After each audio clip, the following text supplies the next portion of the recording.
Ассалаумалейкум баршаңызға. Бізде кезекті отправка запчастьтарды Қазақстанға жіберіп жатырмыз. Осы заттарды тапсырыс беріп жатқан апайға өте үлкен алғысымызды айтқымыз келеді. Неге десеңіздер, тапсырыс берді, 2 күнде запчасть келді, біз тексердік. Тексеріс барысында бір крыло мен капот вторичный окрас болып шықты. Яғни алдын ремонт жасалған. Біз поставщикпен ол моментті тез шешіп, басқа крыло мен басқа капотты тапсырыс бердік.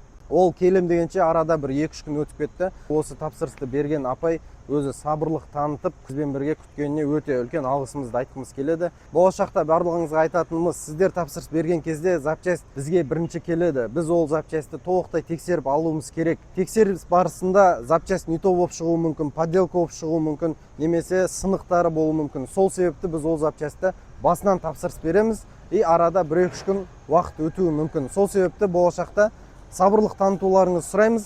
Баршаңызға рахмет. Сіздермен бірге Тимур. Прямой Гуанчжоудан запчасть керек болатын болса, хабарласа беріңіздер. 24/7 хабардамыз.